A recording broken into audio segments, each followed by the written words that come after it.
Sorry? Roy, you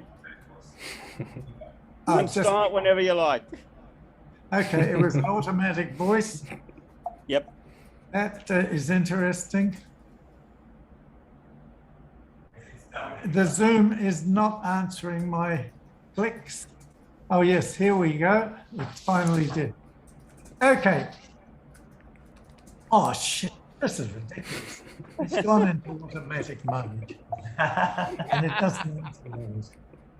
Yeah. Just stop clicking. Just use. I would just use the arrow key, and then you can always rein it in like a misbehaving sort of horse. Just slow down and then put the arrow key. Back. Okay. Forward and back. That should work. Okay. Well. Yep. Good.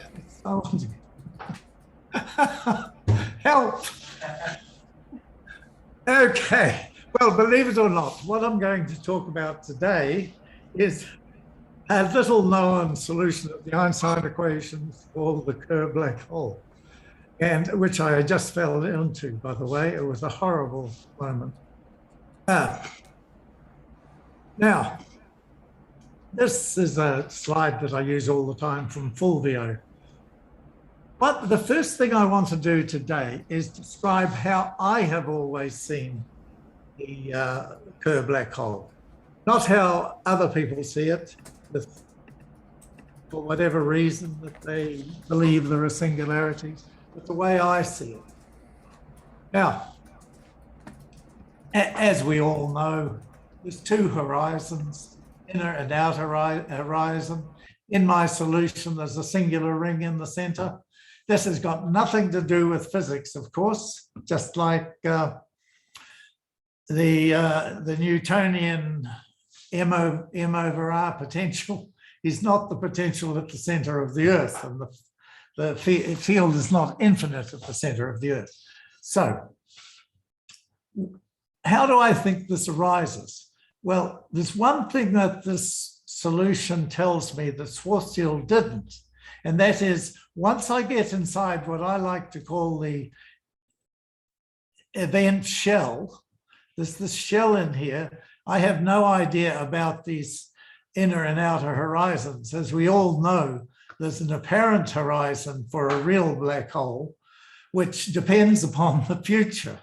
So, you know, it may be that there's a giant black hole coming in behind us and is going to join up with this, in which case it may be, even though I'm outside this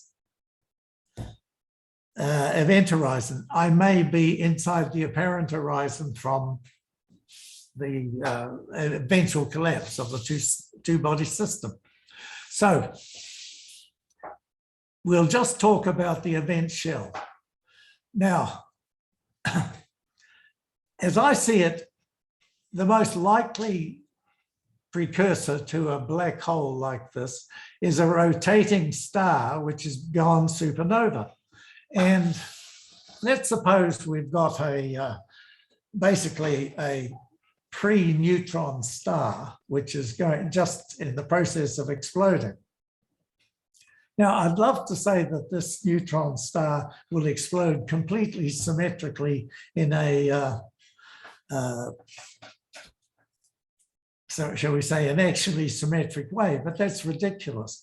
Quite obviously, when the supernova occurs, you're likely to get one part of the star firing a fraction of a second before the rest, in which case the cloud of debris, which is heaved out into the great unknown, it will have quadrupole moments and all sorts of other moments. Basically, it's a spinning mess. Now, this will start to fall back in, forming a neutron star, say, up to 2 solar masses. Okay, but stuff is still falling in. What's going to happen? Now, this is what I see. You can see whatever you like. gradually it's going to get, as the star gets more matter, it will start shrinking because of the, it's getting close to the 2.2 solar masses. That's the limit for neutron stars. Well, allowing for rotation, it might be a little bit bigger. We don't know. Now, this, as the debris continues to fall onto the star and its mass increases slowly at this point, it's going to be start shrinking. I like to think of there being three elements to the forces on the mass. The first is the Newtonian force. Second is the pressure forces, whatever they may be. And they vary on the age of the star. And the third is the angular momentum, the centrifugal force. Now, centrifugal force, or the effect of rotation is very small at large distances from a rotating body. But as the body shrinks, that effective force goes up faster than the other two forces. So this is seen because in Kerr, it opens up inside. There's no trapped surface inside here.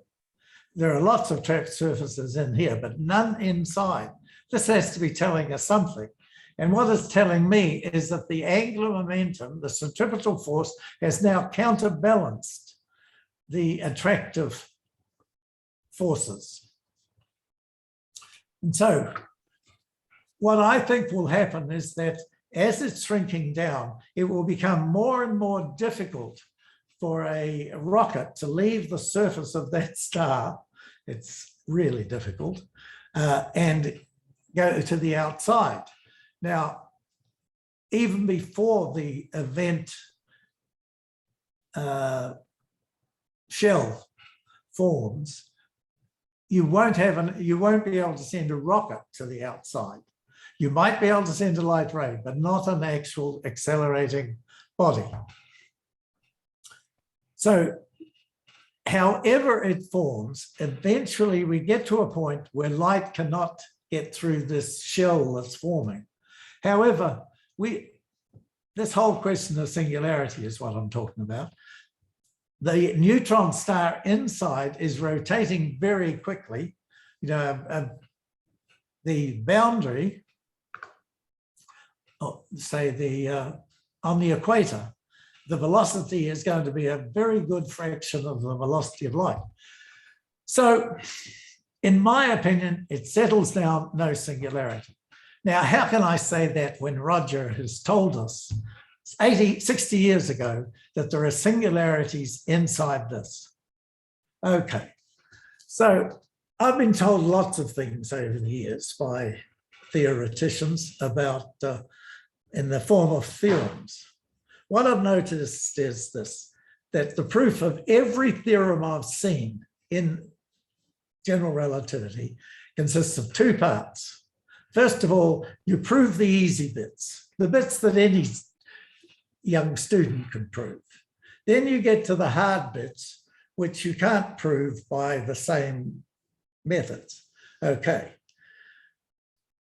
It may be that the reason you can't prove it is the theorem's wrong, but you know, you don't get promoted at your university by saying, I couldn't prove this theorem because it's wrong. So you make up some crap about, well, I believe that you can't have a light-like ray of finite affine length without it ending in a singularity. This is the claim of Ray Shidouri. All right, a year ago, almost, I pointed out that between these two surfaces, if we go to the standard representations, now I call this is the Papa-Petru thing. The reason I call it by Papa-Petru is he proved around well before Boyer and Lindquist came along, he proved that this sort of a coordinate system existed for all stationary axisymmetric solutions if they were non-singular at infinity. It was in a beautiful paper, which I had a preprint of at the beginning of '84. Now, Ray Sachs and I, going back one to this other slide, Ray Sachs and I, in probably just before the summer of '84, it was around that time, we went into his office one day because we knew we were bright young guys who could easily solve the problem of calculating an interior solution to Kerr. Okay, what was the first thing we did? We put the Kerr metric up on a blackboard and we did what Achilles Pepper-Petru said. We put it into this form, the Boyer-Lindquist form. Okay, and then we thought, now that's great, we've got this. How are we going to get an interior solution? And we thought about this for a long time, at least 5 or 10 minutes. And at that point, we came to the conclusion we could stare at this for 60 years and we still wouldn't solve the problem. So here it is 60 years on and the problem hasn't been solved. Okay. So we then went and had morning tea, and I'm not exaggerating.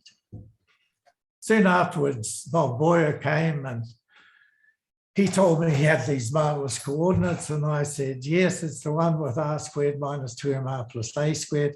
And he didn't believe me. And the next day, he essentially called me a liar, that I couldn't possibly know it. And basically, and I didn't speak to him after that for the rest of our lives, pretty much.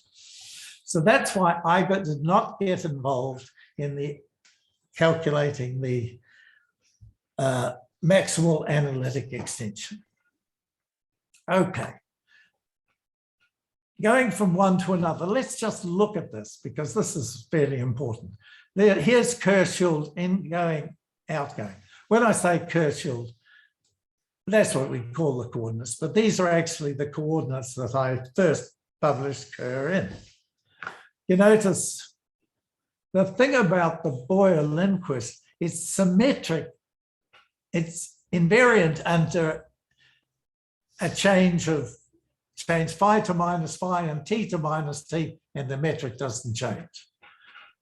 Okay, but the principal null vector that you're looking at will change. So it's easy to go to the ingoing and outgoing. It's just a question of a change of sign in some of the terms. However, the transformation from here to here is singular.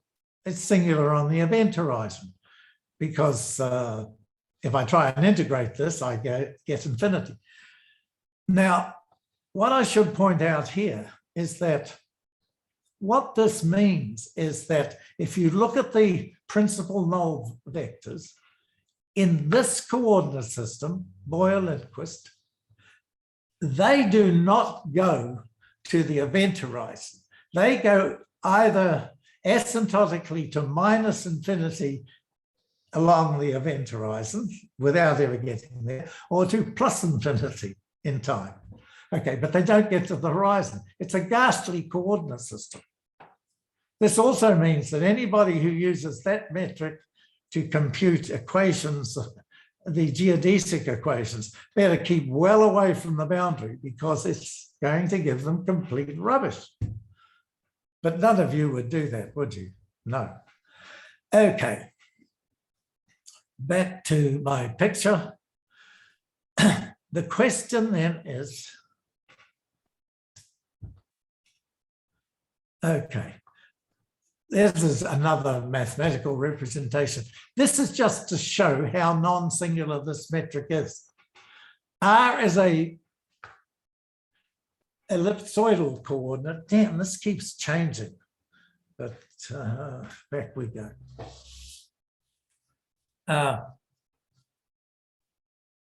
R is singular at the foci, if you like. It's also, I should point out, by the way, it's what's interesting about this. If you take the radius of the singular ring, which is A, and you multiply it by m, the mass, and you by the velocity of light, which is 1, you get the classical angular momentum for a body of mass m traveling at that radius with that velocity. Of course, this is rubbish because you've got the we've got relativity, not classical Newtonian physics. All that means is that this solution has taken into account the energy of the rotation, which is why people talk about something or other mass, the real mass that's inside, the number of protons and electrons, etc., not taking into account the energy of the rotation. Okay, so this was fine. Okay, now I just want to point out that there are lots of geodesics of finite affine length in this metric. Okay, I can do it by using this diagram, which shows that there are two geodesics, null geodesics, traveling along the axis of rotation, to keep it simple. One is going straight in in the coordinates at the normal speed, even in those coordinates. That's one property of Kerr. The other is going out. Now, it's going out extremely slowly here, outside. Inside, it's doing its best to go out, but it's actually slowly falling in until it gets here. And inside the inner horizon, or the Cauchy surface, or whatever you like to call it, it's continuing to fall. But between here and here, this geodesic does not get past here. Now, you might say, oh, well, perhaps it stops there and goes on, or some such nonsense. Okay, but that takes us back to this. And I've got a little argument, which is, I like arguments which don't use calculus. And one is, at every point in this metric, there are two principal null vectors. Okay, only two. That takes account of all four eigenvalues of the conformal tensor, whatever you like to call them. Okay, there are no more.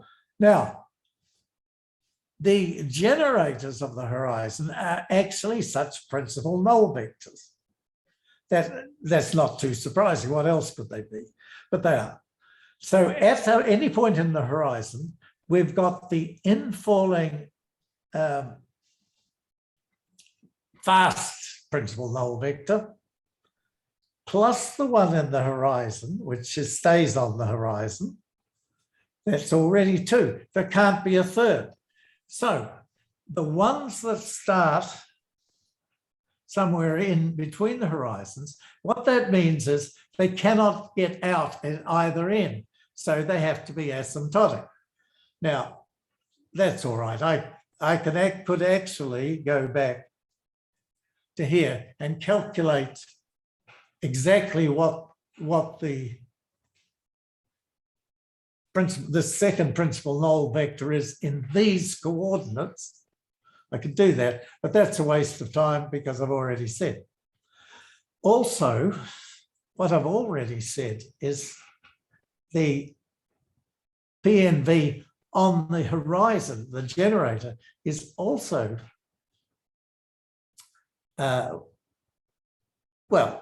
it's a light-like vector. Now, what's the length of these? Well, that's easy. We know that R is an affine parameter for Kerr. Okay, but if I go back to go on, That means it's an affine parameter for the Kerr that I published.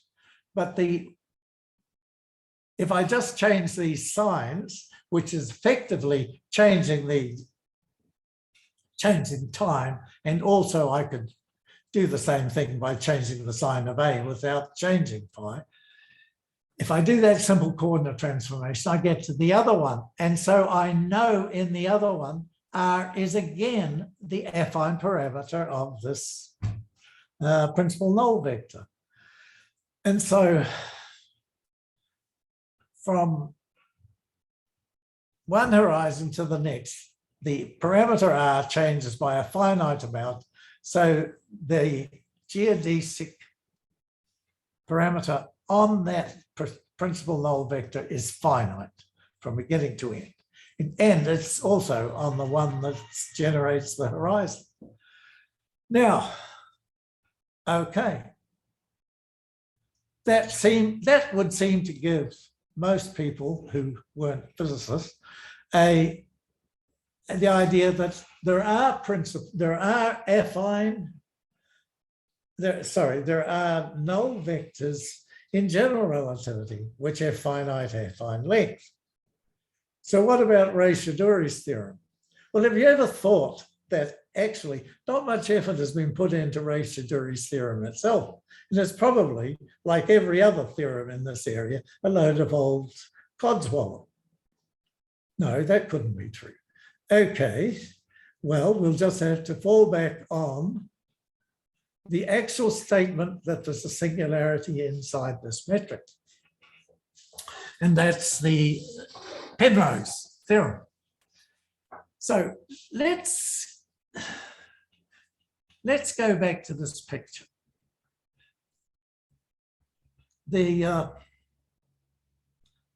It's horrible being in your late 80s, by the way, I can tell you. Things come and go in the brain. What was I going to say? Oh, yes. There are trapped surfaces without a doubt in here. There's no trapped surface inside here. Rather strange. All right. Now, the trapped surfaces inside here is topologically a sphere. On it, it's got a lot of it's got two normals, the inward pointing normal and the outward pointing normal. They're the same direction, but just opposite signs. In fact, both point inwards. That's the whole point of a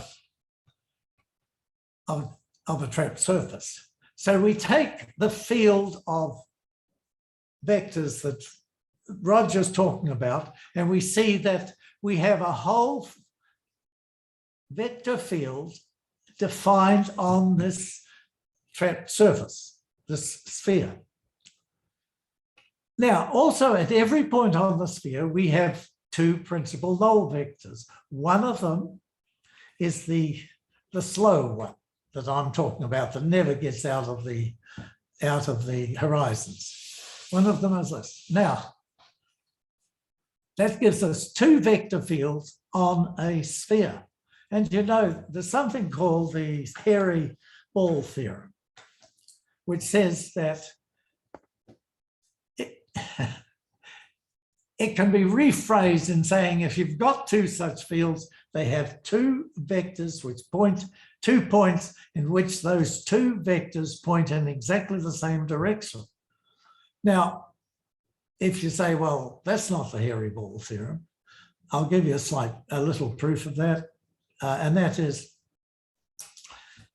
take one of the vector fields, project the other field down onto the surface in the direction of the first field. That gives you a field of vectors on the surface. Okay. Now, according to the proper hairy ball theorem, two of those projected vectors are 0, 2. That's because of topological properties of the sphere. It's not just one, it's at least 2. Okay, what that tells me is 2 of Roger's vectors are actually principal null vectors. And that means two of the vectors he's talking about don't get out of the event shell and meet all the properties of his theorem. His theorem says there's at least one vector which is of finite affine length, and somebody whispered in his ear, if it's finite affine length, God says it's singular. Well, what I'm saying is probably that vector that he's talking about is this principal null vector, two of which exist and which do not get out of the singular ring. Okay, now I've said this to various people who have responded with, what about the Maximal analytical extension?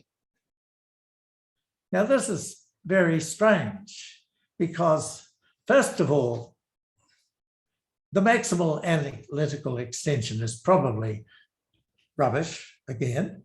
It is probably singular on the event horizons. But even if it weren't, so what?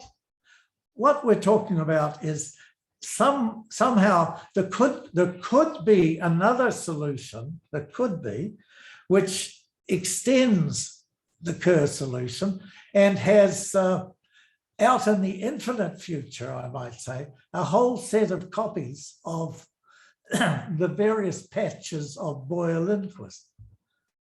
Now, I suppose since there's an infinite number of them, it means that, and they're all the same, if I go to the outside area, I suppose that means if I were out there here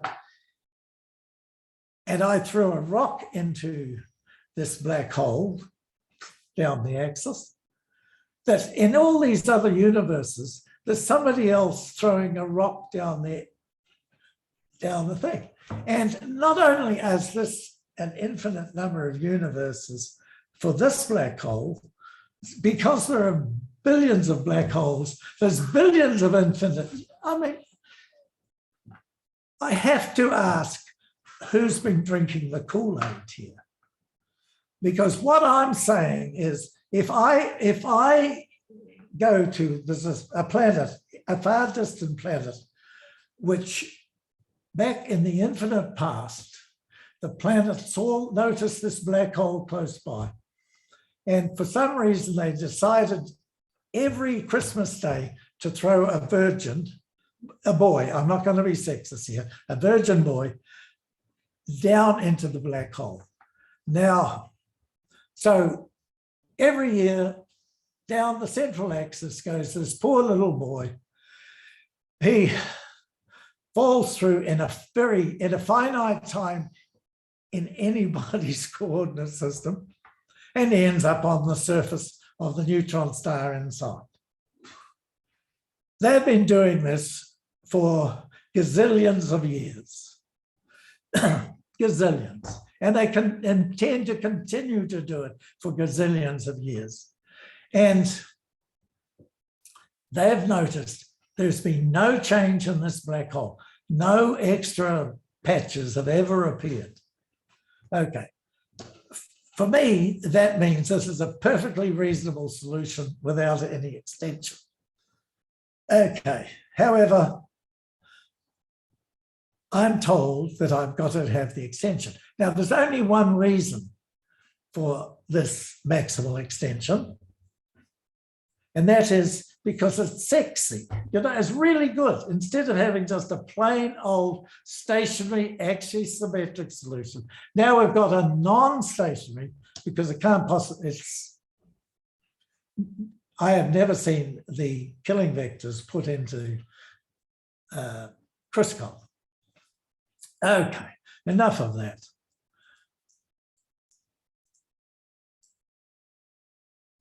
Okay, we won't get onto that yet.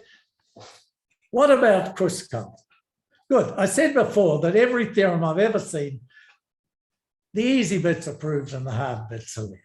So I hunt around on the internet to see where it's actually proved, not just conjectured, that there's a copy of Eddington that's non-singular Kruskal, Schwarzschild's singular. Eddington-Finkelstein or Schwarzschild in Kerr coordinates, that's about the same, is non-singular. So I look, have they proved there's actually an analytical map from Eddington to Kruskal? And of course, it hasn't been proved. Don't let anybody kid you unless you see an actual paper with this proved. That hasn't been proved. So I don't know that Kruskal is an extension of Eddington. It's an extension of Kruskal, but Kruskal is two blobs who are not related along the event horizon in any sensible way. Now, the other, so there's no map. Also, there's another thing that physicists tend to forget, and that is if you have a map from one space into another, you have to be able to map back before you can say that there's a copy of the space in there. That means that the Jacobian has to be non-zero. Okay, I don't believe that. I can do a map of Eddington into Kruskal. The trouble is, it's singular on the horizons, the maps that I can construct. All right, the second question is Kruskal actually an analytical solution? Now, damn, I had a Gerard Tehooft, I saw, said that he thought that possibly when you take Kruskal, you should identify two of the blobs with the other two blobs, and that it wasn't really much of an extension. Okay, why did he say that? It was because of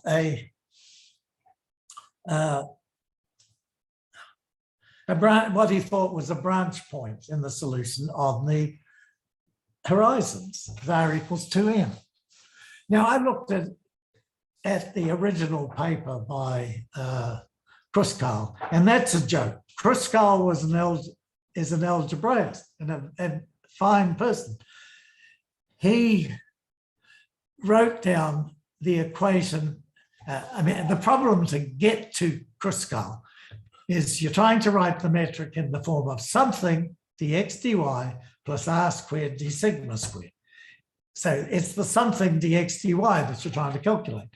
And he produced a differential equation for that something. And I noticed that this equation, which looks pretty simple, pretty nice, it has u primed squared in it. That's what you're trying to solve for, u. Now, he said, because this equation looks nice, it has analytical solutions. But when you see u prime squared plus other stuff, you immediately think branch point.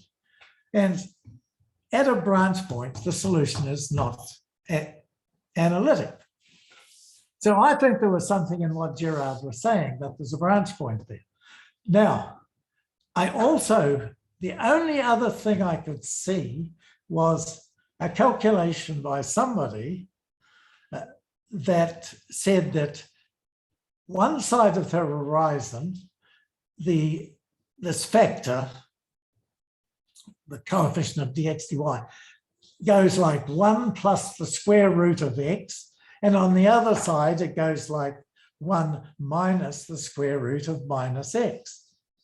And he thought that was great. At least it showed it was continuous. And I agree, it's continuous. It's got a slight problem. Square root of x is not differentiable at the origin. So what we've got is a singularity in the first derivative of the metric. Now, unfortunately, one of the problems of being ancient is that I went and lost the paper, the place where I saw that. So I have no idea where I saw it. And just like I lost my copy of Kruskal's original paper, I don't have any books where I am. I have one book with any relativity in it, and that's just a copy of my 75th anniversary conference. So it's a bit hard without a non-senile younger person like the brilliant Alex Goodenbauer, who helped me last Christmas when I was looking at this sort of stuff down in Christchurch. Without that, I can't keep track of where the hell I see things and that. But I strongly suspect that both these guys are right, and that the functions which are presented in Wikipedia, which is one thing I can access. There's some beautiful work and it gives all the transformations and everything. And these functions are given, and it's gloriously beautiful. Another case of all the easy stuff. What I want to know, is it singular or not on the boundary? And I strongly suspect it is. So actually, I strongly suspect Kruskal is a load of old poop. And is it possible that anybody could work for 60 years on this stuff and not see that it was singular? Well, yes, I'm sorry, fellows, it is very possible. I could show you stuff that's been around for 80 years, which is just as bad. Oh no, that's Kruskal, 80 years, not 60. So what I'll say to all these, the cult of the singularity, I like to call it. What I will say to the cult members is that, first of all, your Kruskal may be wrong, and if you believe it is not singular, please email me somewhere where this is proved. Okay, don't just say, well, somebody said it sometime. I want to see it proved. I want to see the actual transformation that shows that there isn't an obvious singularity there. Why should there be a singularity?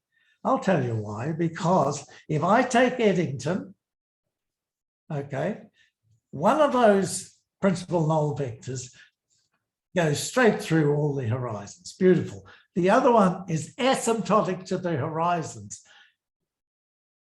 inside and outside, asymptotic at infinity. What that means is, in that coordinate system, it makes a lousy coordinate system to use this set of vectors as the coordinate lines. And you'd have to be extremely lucky if you didn't get a singularity on the horizon. You've got a singularity, fellows. That's all. Okay, how's time running? I haven't been watching my... I was wanting to talk about the two-body problem. Okay, I'll skip through all this. You can read it if you like. Actually, what I'm saying here is there's a whole lot of crap around. When I was in my early 20s, I went to Cambridge as a student from New Zealand. In those days, I would have got a good 19th century education in physics and maths, not 20th, 19th. However, I was fairly bright, and I was lucky at school. I didn't have a physics teacher and I didn't have a math teacher. There was no physics teacher. The maths was taught by the minister, the rector of this. That was all they could do. And he didn't know any math. That meant I could just do work by myself. So I got to skip a couple of years and go straight into third year mathematics. Then I played billiards for 3 more years until I could leave and go to Cambridge. But I did get in the habit of working by myself. When I went to Cambridge, I didn't want to do the tripos because it was more of the same level of stuff. So there I was, a not unknown student. I did get some very good advisors. The first advisor I got was one of the world's greatest algebraists, Philip Hall. Then I decided that I was more interested in physics, which is true. So I got Salam. Okay, well, I don't know any, I didn't know any algebra, and I don't know any modern physics, but I'm learning fast, taking courses from various famous people. So I have Salam. Well, I may have spoken to him once, but then I found this Einstein-Infeld-Hoffmann film. It was through a friend whose name I can't bring up names instantaneously anymore, who's now, a friend was working on a unified field theory. So I got interested with him, not on his theory, but he was trying to solve the equations of motion. And so he had found Einstein, Infeld, and Hoffmann, and we tried to use this to solve the equations of motion in his unified field theory. That part worked out, the field theory didn't. However, what I noticed was that Einstein, Infeld, and Hoffmann was just plain rubbish. Okay, they knew it was rubbish. They couldn't understand why they were getting in the first approximation that the acceleration was 0, and then in the next approximation they could show that the force was 0, but they knew the Newtonian force, but they obviously the acceleration should equal the Newtonian force. So the question is, why should it be added together? Well, I looked at this, and what they were using surface integrals to calculate the change in the equations of motion. The one thing I noticed was that there were also surface integrals, these ones I've got here, which corresponded to conservation of angular momentum. Would you believe it? For 20 years, this whole group were trying to essentially prove that angular momentum wasn't conserved. So that was not likely to work out. Okay, so I studied that. I looked at the whole problem, sorted out that their real problem was they thought they could take the linearized equations and actually solve them at each order. Well, you can't. That turned to, and I'm not going to go into why you can't, but what they could do was solve their reduced equations using a coordinate condition. They then couldn't satisfy the coordinate condition. Okay, well, it all turned out to be fine because in fact, what we're doing is expanding mass, expanding the physical equations.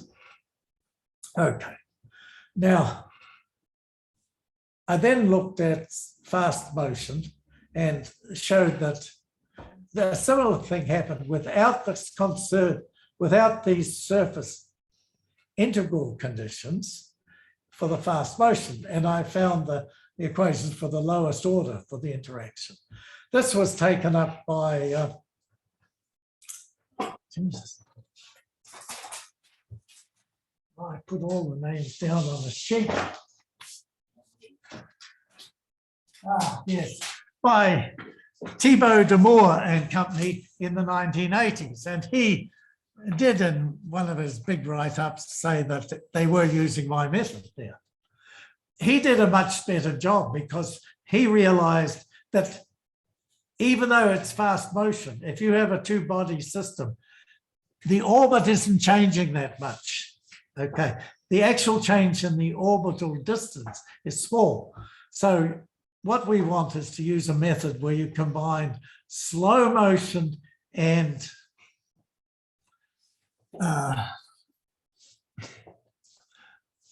a slow change in the orbit, but fast motion. Okay. So now, the general approach then is to set up some sort of approximation scheme. What I didn't know in 1960 or 58, I didn't know about black holes, the Kerr black hole, because I didn't discover that for 20 years.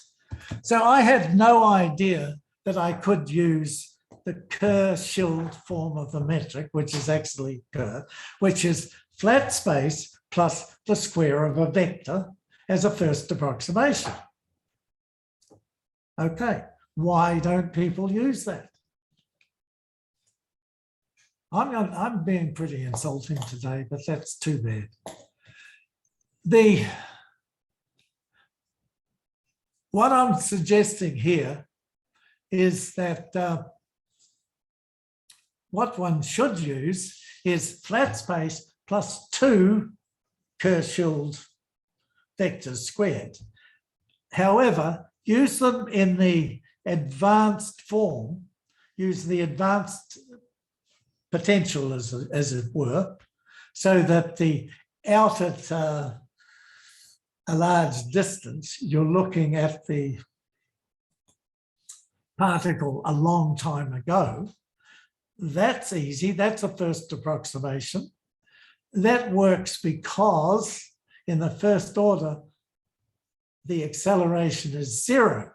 So you can allow it to be slowly changing its position back a million light years away. It can be slowly changing its position, and you can still use the advanced potential solution. Well, it's not really a potential. Now,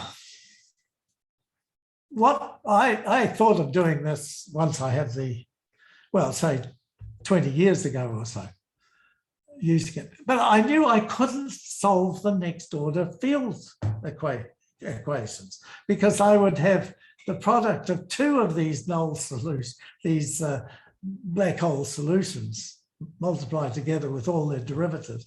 And I was pretty sure that I'd never be able to do this in higher orders. However, along came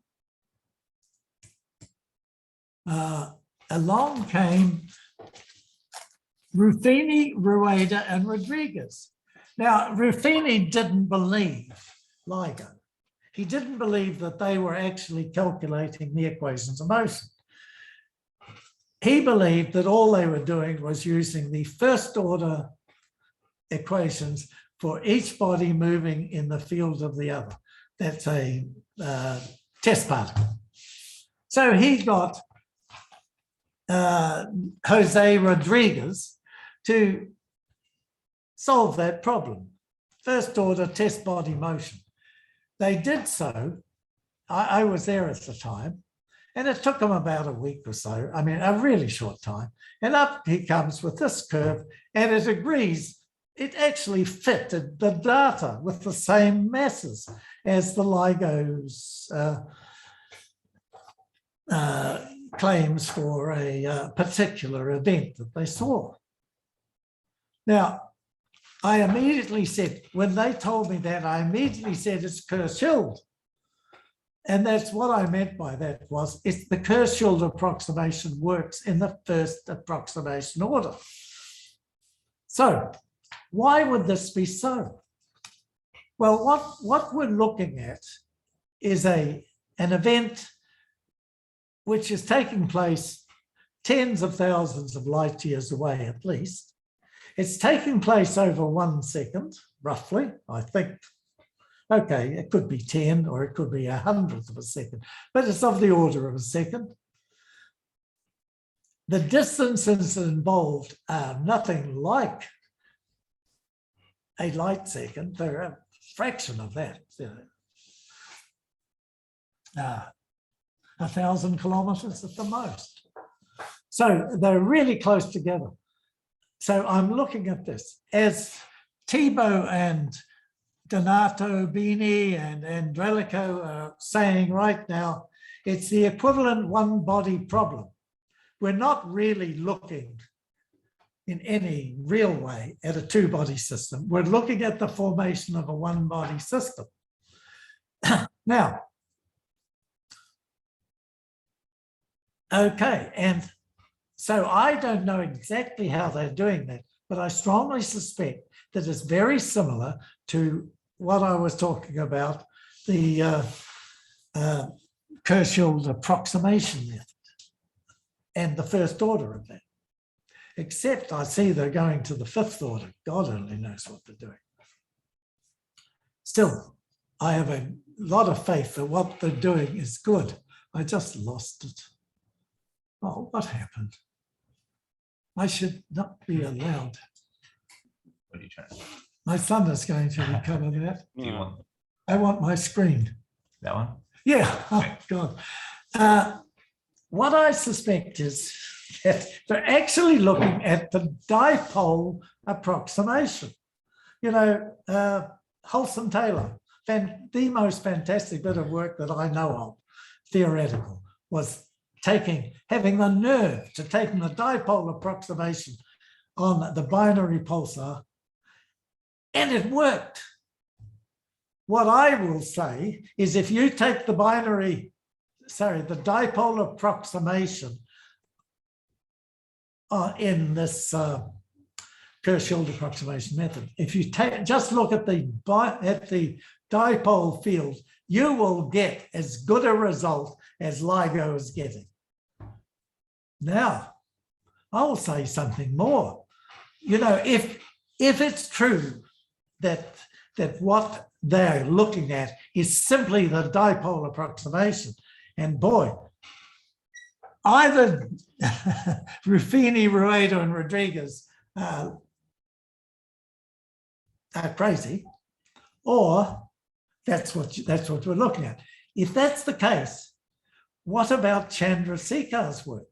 Now, in 1970 approximately, Chandrasekhar looked at perturbations of Kerr.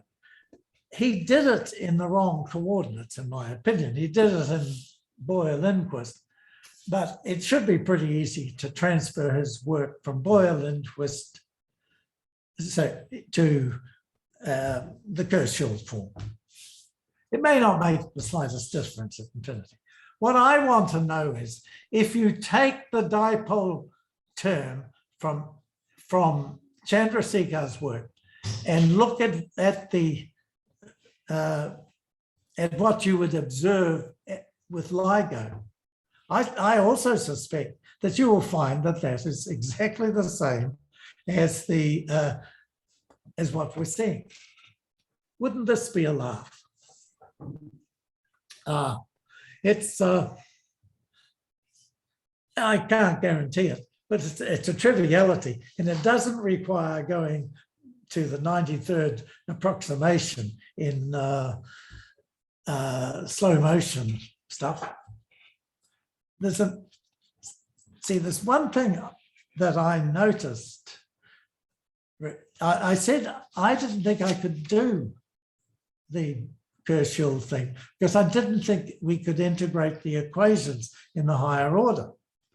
Well, that was because I thought actually you had to go to the higher orders. Now, then I thought, after that, I thought, what about what Ligo's doing? Now, I was always, I'm sorry, fellows, I'm suspicious of these higher order calculations. And the reason I'm suspicious of them is that when I calculated the field actually at a higher order than Einstein and Infeld were calculating, I had to use a lot of tricks to integrate the cross terms. And the main trick I used was if I had a function of one body differentiated a few times with respect to x, y, and z, differentiated, and times a function of the other body, say 1 over it, the distance to it, differentiated with respect to x, I could shift those derivatives into derivatives with respect to the particle position, not the field position. That was easy for both of them. And then I could integrate, and they commuted with integration, these differential. So I could trick it so that all I had to integrate was the simple 1 over r times 1 over r prime thing. Okay, that worked. What's going to happen into the higher orders? Oh, I had a look at some of them and I had some tricks that would work with them, but I sure didn't see what I could do. Now, I don't believe anybody is actually solving for the metric in the higher orders. I think what they're doing is they're using delta functions or some such God-given tool to try and reduce the equation to a variational principle in which they calculate the equations of motion from the action principle, in which the action is just a function of the particle parameters, not of the fields. I don't believe they've actually calculated the field. Now, is that a problem? Oh, hell yes, it is, because if anybody had ever read my paper, they'd have found what the real problem was. The real problem is you solve the Laplace equations, you get a solution. That's comparatively easy in the lower orders.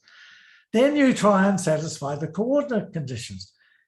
Now, you discover that actually there's a whole lot of poles in there you've got to eliminate by coordinate transformations. Okay, and these are singular coordinate transformations, of course, but that's fine. But you've got to eliminate them because there they are staring you in the face. There's two that you can't eliminate. That's the simple pole in the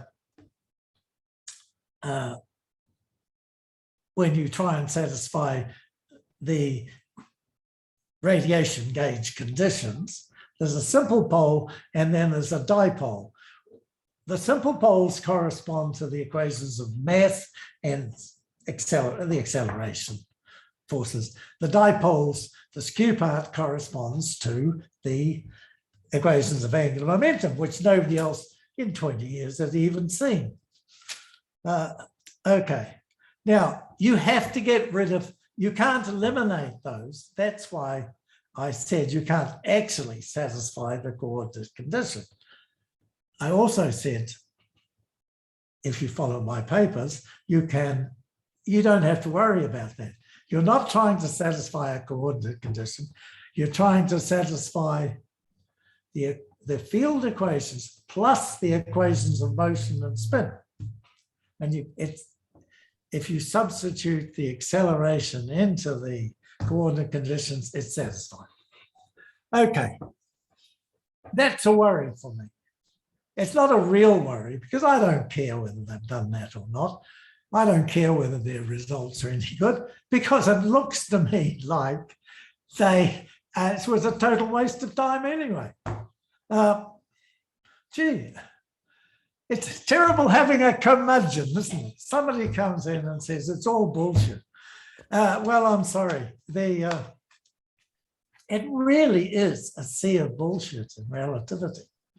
I must be running out of time. Roy, we're heading way into the question time. Okay. Yeah. Well, you're not going to get me again because I'll be senile next year, so I'll be gone, and you won't have to have me actually read your damn papers and get to page 2. This is what I find with Hawking.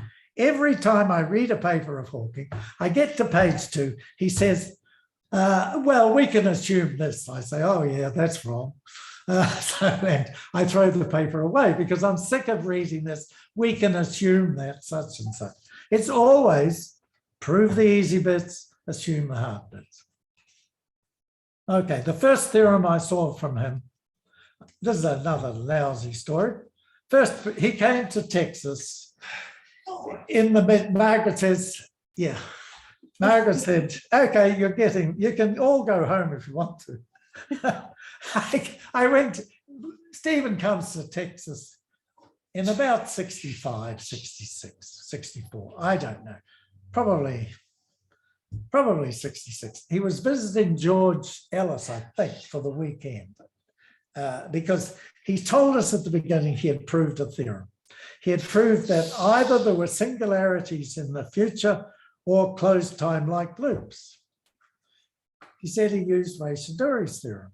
So I spent a couple of days trying to prove this theorem for myself. And at a party on the final night when he was there, party given before he left, I went to George and Steve and I said, I couldn't quite prove his theorem, but I could prove something close to it. What I could prove was I could get arbitrarily close to a point, but I couldn't close it. I couldn't take the limit. Now, I didn't suspect that he was wrong in his proof. I just was saying I couldn't prove it, but I only spent 2 days. Perhaps if I spent 3 days, I could prove it. So a few months later, out comes this paper. And would you believe, it wasn't what he said he could prove, it was what I told him I could prove, without any reference, of course, to, I would have liked at least an acknowledgement that I had some part to play. So, okay, that left me with a sour taste for the whole thing. So the next paper I saw from him was Evaporation of Black Holes. So I read through this. And the first thing I saw was he was using Boyer-Lindquist coordinates and putting a boundary condition on the singular surface, a boundary condition on the quantum field.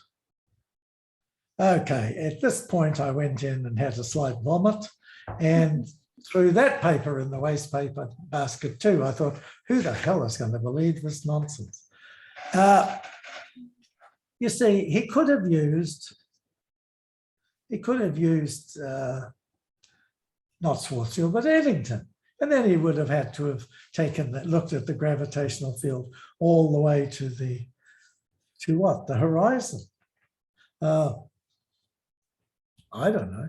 No, that wouldn't have worked. He could have used Eddington, and then he would have to take the gravitational field right to the singularity. Well, he wasn't going to do that, so he put on a coordinate condition. Now, I'm told that the proofs of Hawking radiation have got better.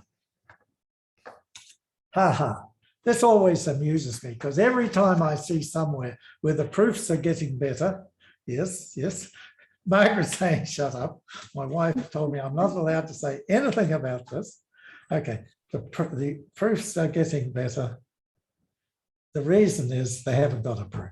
So I better stop there. I'm way over time. I have absolutely no idea how long I talk. Okay, and I see everybody's left, except for poor old man. So,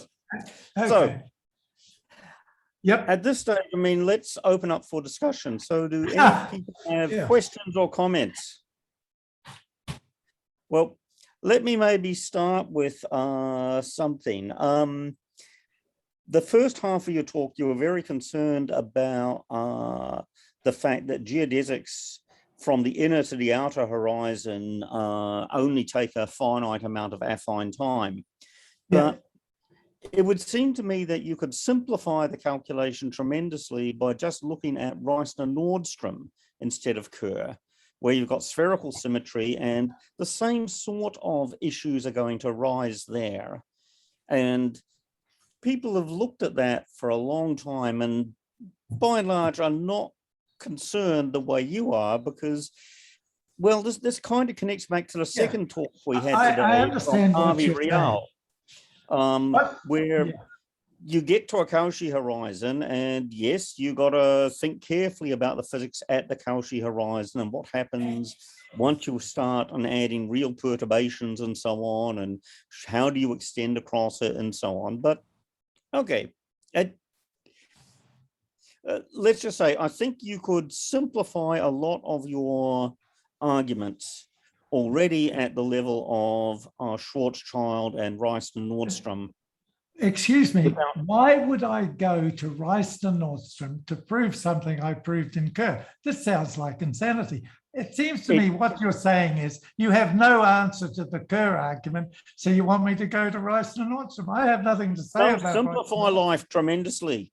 It's the issue with Kerr is no matter how you cut it, the actual computations are a mess. Okay. Yeah. Whereas with Rice and Nordstrom with spherical symmetry, at least the actual computations are going to be much clearer and much more. Oh, Rice and convincing. Nordstrom is non-spinning, isn't it? Yeah, Yes, it's not spinning. I can see that. The Okay. actual calculations are quite simple. Or I didn't do a calculation. I just told you why these vectors in between the slow vector that isn't getting out of the horizon, why it can't get out. That was not any calculation. See, that was a brain thing. What I was giving you is a chance to use your brain, not your calculating hand. Okay. And they can't get out because you can't have 3 double de Wever vectors. You can only have 2, and we already knew of 2. Yeah. So I like that argument. For those who can't follow arguments that don't use calculus, I provide the calculus argument. But the thing is, this is the problem. You see, there is no argument that anybody's got to the fact that there are light rays inside the Kerr metric, which are of finite affine length and do not end in singularities. And don't tell me you could extend them, because this little guy that was throwing rocks in, he's been doing that for Google to the Google power years, and that's a long time, and he still hasn't seen any difference. It's got a killing picture. The only reason he hasn't seen any difference is because you're not including any back reaction. I mean, every time you throw a baby boy into the black hole, it does increase the mass of the black hole a little bit.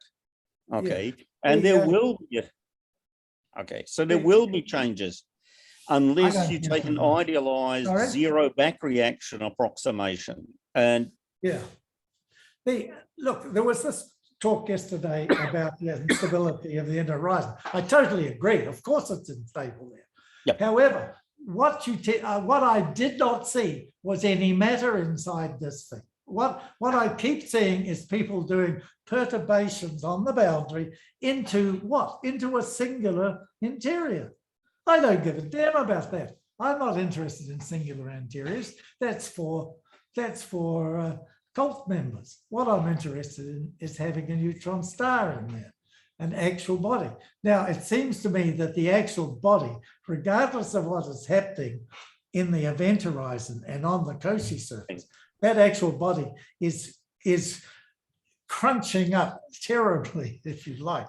The gravitational field on the surface is going to be very strong.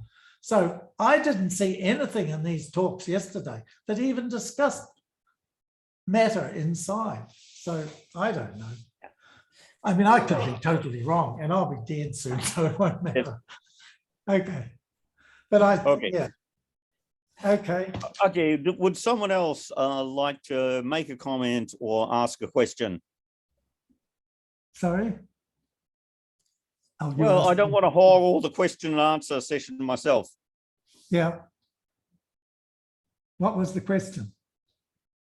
Oh, I didn't. I was asking if anyone else had a question. Oh. There is a question in the chat. Yeah. In the chat. Okay. Let me have a look. Yeah. Okay. Right. The question in the chat, in fact, let's see. So this is from Germain, and he's asking you, Roy, you seem to suggest there is a problem in using the radiation gauge condition. Can you elaborate on what you think is wrong with the radiation gauge condition? No, I don't. I mean, look, you'd be crazy to use any other condition. I mean, if you're going to solve by slow motion approximation, say, or even the fast, of course you'd use the radiation gauge. And that is something, you see, just because I start with Kerr-Schild, and just because I start with 2 particles in, so we say using the advanced potentially. It's not quite that, but that's what it amounts to. Just because I start like that does not mean if I've got a brain, I can't use a slow motion approximation from there on. In other words, because the first thing is changing slowly, really. You're looking at something 100,000 light years away.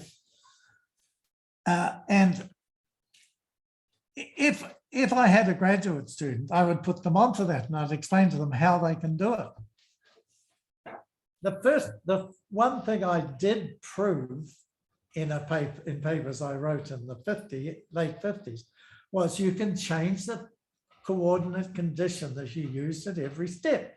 If suddenly you see, hell, I don't need to use a coordinate condition at this step, I can solve the equations directly. Okay, it's a funny looking coordinate condition. If I were to calculate the divergence, it would be, who knows? But it satisfies the linear equations. You can use that. You can change them. I proved this. Okay, that's why I say that that I could take those integral conditions in slow motion in the higher orders. I could use those, the integral conditions I took down, one of Einstein and one of Mach for spin, and that would work. Okay. The point now is, yeah. There's another question from Alexander Brosius, and the question she asks is, what do you think is the most interesting unsolved question in black hole physics? Black hole physics.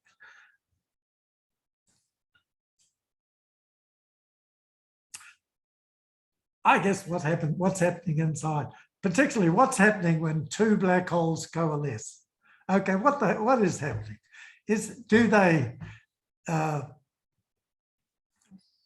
Do they form up together in the end, or do they stay as black holes? What the hell is the event horizon bifurcated? I don't know. I mean, I could imagine what's happening, but so that's a question. The other is,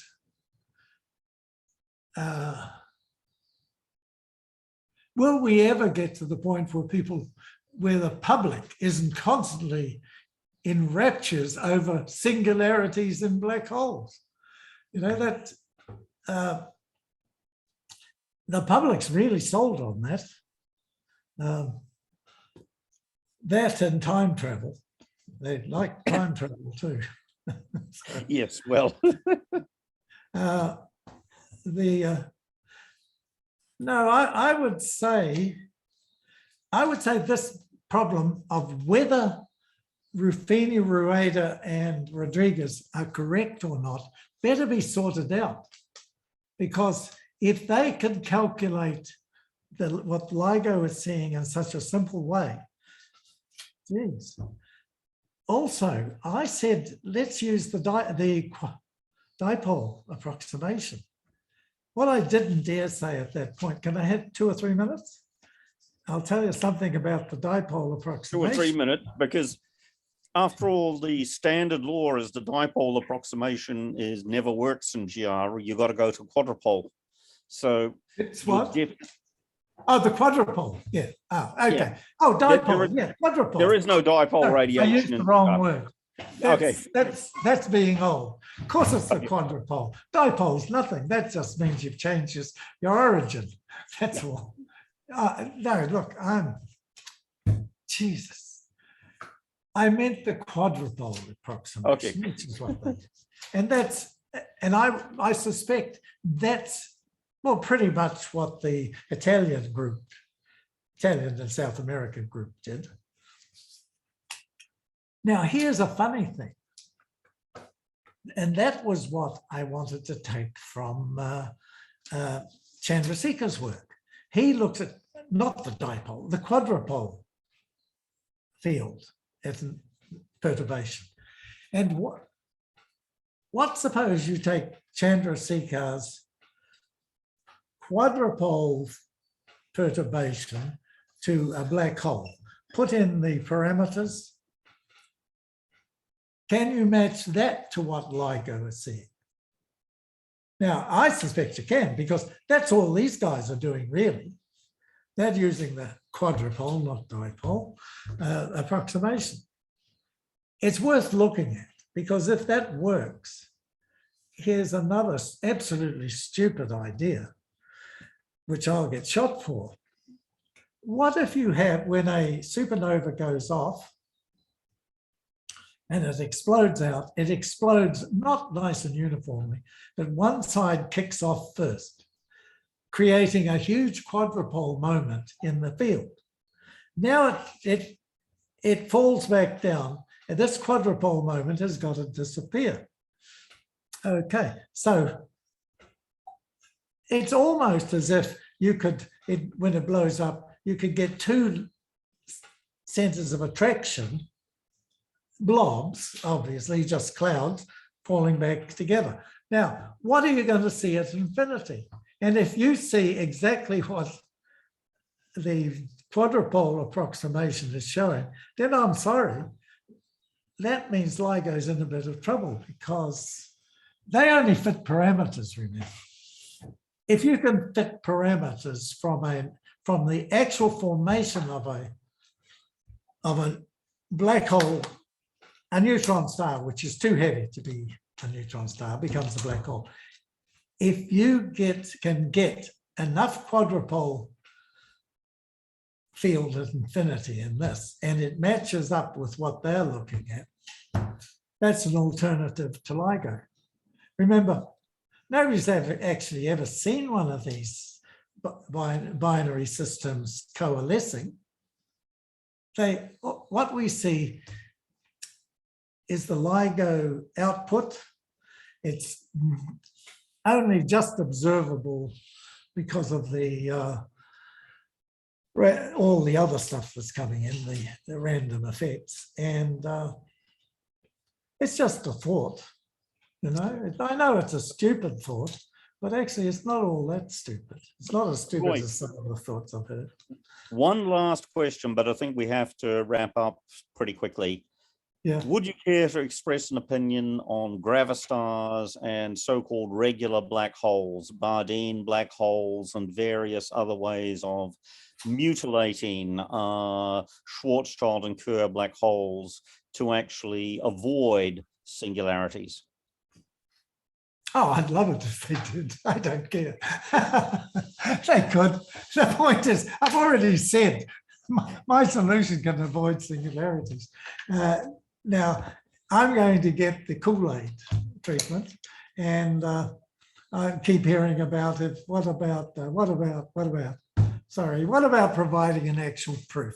Not just because if I look at Roger's proof, what does he actually prove? He states it.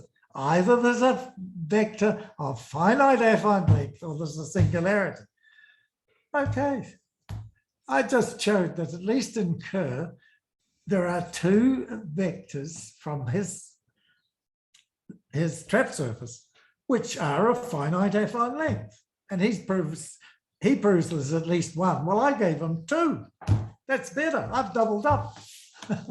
Okay. If the other guys have non-singular stuff, well, you know, it really is a cult.